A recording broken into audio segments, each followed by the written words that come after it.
জানিয়ে দিব এই মুহূর্তে আমাদের হাতে এসেছে বাংলাদেশের গুরুত্বপূর্ণ আপডেট সংবাদের শিরোনাম। শুরুতেই থাকছে একটি গুরুত্বপূর্ণ প্রতিবেদন।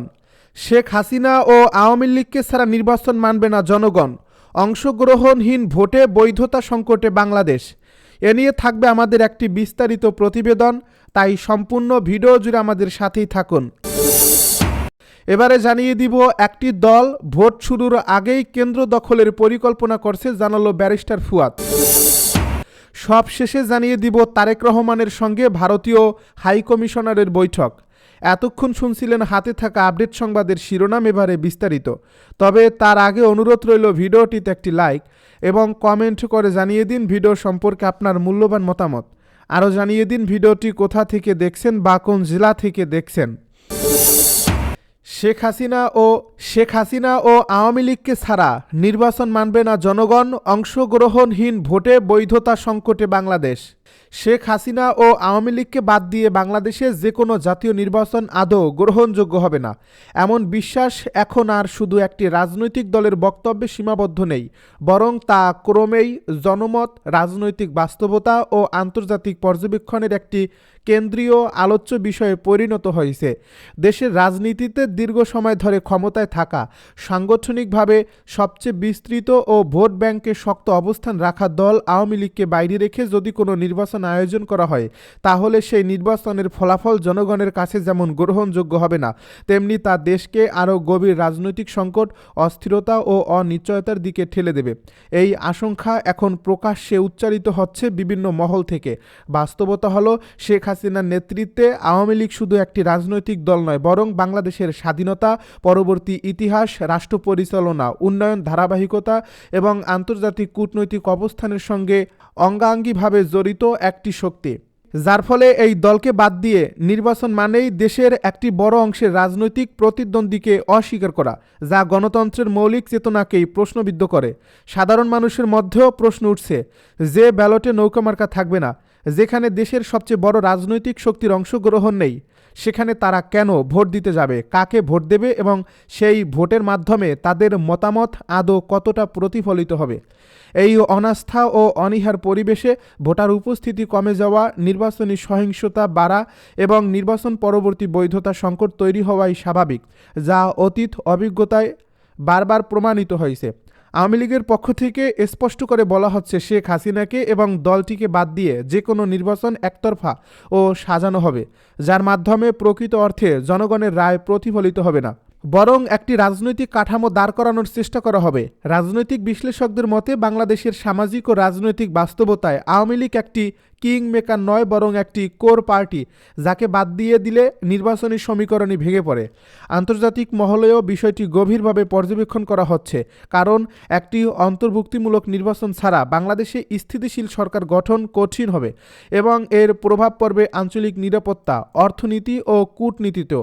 দেশের ভেতরে বিরোধী মত ও সরকারের সমালোচনার পাশাপাশি এই প্রশ্ন জোরালো হচ্ছে যে, অন্তর্বর্তী বা যে কোনো সরকার যদি সত্যিই একটি গ্রহণযোগ্য নির্বাচন চায়, তাহলে কেন দেশের সবচেয়ে বড় দলকে বাইরে রাখার চিন্তা করা হচ্ছে? গণতন্ত্রের মূল দর্শন হল অংশগ্রহণ, প্রতিযোগিতা ও জনগণের মতামতের প্রতিফলন, অথচ আওয়ামী লীগকে বাদ দেওয়ার আলোচনা এই তিনটি নীতিকেই দুর্বল করে দেয়। শেখ হাসিনার নেতৃত্ব নিয়ে সমর্থকেরা যেমন আস্থাশীল, তেমনি বিরোধীরাও স্বীকার করেন যে তারা অনুপস্থিতিতে রাজনৈতিক শূন্যতা তৈরি হবে, যা সহজে পূরণ হওয়ার নয়। ইতিহাস বলছে, বাংলাদেশের রাজনীতি কখনোই বড় কোনো পক্ষকে বাইরে রেখে নির্বাচন হয়েছে, তখনই তা দীর্ঘমেয়াদী স্থিতিশীলতা আনতে ব্যর্থ হয়েছে এবং শেষ পর্যন্ত আবারও নতুন সংকটের জন্ম দিয়েছে।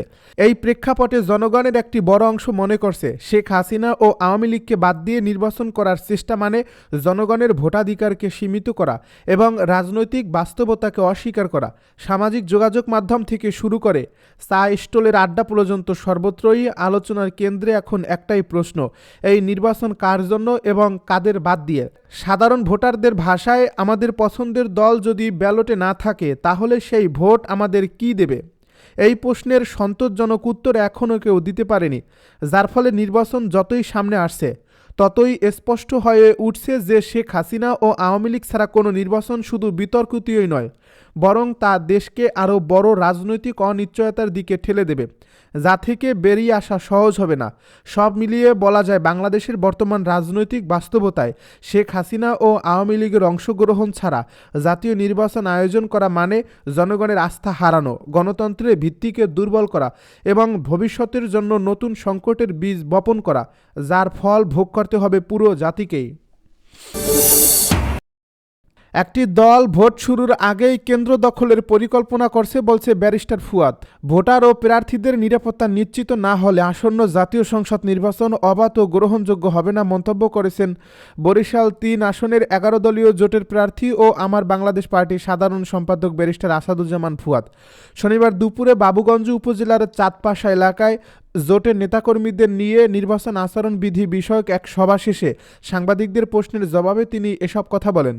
ব্যারিস্টার ফুয়াদ অভিযোগ করে বলেন, নির্বাচনকে ঘিরে স্থানীয় প্রশাসনের কাছে একাধিকবার লিখিত ও মৌখিক অভিযোগ জানানো হলেও এখন পর্যন্ত দৃশ্যমান কোনো কার্যকর উদ্যোগ নেওয়া হয়নি। নির্বাচন কমিশনের দৃষ্টি আকর্ষণ করা হলেও মাঠ পর্যায়ে আইনশৃঙ্খলা বাহিনীর প্রত্যাশিত তৎপরতা লক্ষ্য করা যাচ্ছে না। তার দাবি, প্রশাসন একটি নির্দিষ্ট রাজনৈতিক দলের প্রতি পক্ষপাতমূলক আচরণ করছে। তিনি আরও বলেন, ভোট গ্রহণ শুরুর আগেই একটি রাজনৈতিক দলের নেতাকর্মীরা কেন্দ্র দখলের পরিকল্পনা করছে এমন তথ্য রয়েছে। আমরা ঝুঁকিপূর্ণ ভোটকেন্দ্রগুলোর তালিকা প্রস্তুত করেছি। নির্দিষ্ট কিছু কেন্দ্রে অস্ত্রের মহড়ার প্রস্তুতির তথ্যও পেয়েছি। এসব বিষয়ে প্রশাসনকে অবহিত করা হয়েছে। নির্বাচনের অতীত অভিজ্ঞতার প্রসঙ্গ টেনে ব্যারিস্টার ফুয়াদ বলেন, ২০০১ সালের পর দেশে সত্যিকার অর্থে একটি ভালো নির্বাচন হয়নি। অথচ প্রধান উপদেষ্টা ডক্টর মুহাম্মদ ইউনূস বলেছেন, আগামী নির্বাচন হবে ঈদের আনন্দের মতো, কিন্তু ভোটার ও প্রার্থীদের নিরাপত্তা নিশ্চিত না করে এবং আগেই কেন্দ্র দখলের শখ কষে রাখলে সেই নির্বাচন কখনোই ভালো হতে পারে না। একটি গ্রহণযোগ্য নির্বাচন আয়োজনের জন্য সরকারের প্রতি কঠোর অবস্থানের আহ্বান জানিয়ে তিনি বলেন, সন্ত্রাসী কার্যক্রমে জড়িত ও ভোটকেন্দ্র দখলের পরিকল্পনাকারীদের বিষয়ে প্রশাসনের কাছে তথ্য রয়েছে। স্থানীয়ভাবে গোয়েন্দা তথ্য সংগ্রহ করে বিশেষ ক্ষমতা আইন বা ভ্রাম্যমাণ আদালতের মাধ্যমে স্বল্পমেয়াদী আটক নিশ্চিত করা গেলে সহিংসতা ও কেন্দ্র দখলের প্রবণতা অনেকাংশে কমবে বলে তিনি মনে করেন। নিজেদের অবস্থান তুলে ধরে এবি পার্টির এই নেতা বলেন, তারা নিয়মিতভাবে জোটের নেতাকর্মীদের নির্বাচন আচরণ বিধি বিষয়ে প্রশিক্ষণ ও সচেতনতামূলক সভা করছেন। কোনো ধরনের প্রচারণা আইনসম্মত এবং কোন ধরনের প্রচারণা আইনসম্মত এবং কোনটি নয় সে বিষয়ে মাঠ পর্যায়ে স্পষ্ট নির্দেশনা দেওয়া হচ্ছে। তিনি অভিযোগ করে বলেন, প্রতিদ্বন্দ্বী কিছু রাজনৈতিক দলের প্রার্থীরা নিজেদের নামে ও বেনামে ব্যানার পোস্টার ব্যবহার করে আচরণবিধি লঙ্ঘন করছে। এসব অনিয়মের বিষয়েও প্রশাসনের দৃষ্টি আকর্ষণ করা হয়েছে। সবশেষে ব্যারিস্টার ফুয়াদ বলেন, এই অনিয়মগুলো বন্ধ না হলে একটি সুষ্ঠু নির্বাচন হবে এমন আস্থা তৈরি হয় না। লেভেল প্লেইং ফিল্ড নিশ্চিত করতে হলে নির্বাচন আচরণবিধি কঠোরভাবে বাস্তবায়ন এবং আইনের সমান প্রয়োগ নিশ্চিত করা জরুরি। তারেক রহমানের সঙ্গে ভারতীয় হাইকমিশনের বৈঠক। বিএনপি চেয়ারম্যান তারেক রহমানের সঙ্গে বৈঠক করেছেন ঢাকায় নিযুক্ত ভারতীয় হাইকমিশনার প্রণয় কুমার বার্মা। শনিবার বিকেল ৫টার দিকে রাজধানীর গুলশানে বিএনপি চেয়ারম্যানের কার্যালয়ে এ বৈঠক হয়। এ বৈঠকে বিএনপি মহাসচিব মির্জা ফখরুল ইসলাম আলমগীর এবং দলের আন্তর্জাতিক বিষয়ক যুগ্ম মহাসচিব হুমায়ুন কবির উপস্থিত ছিলেন।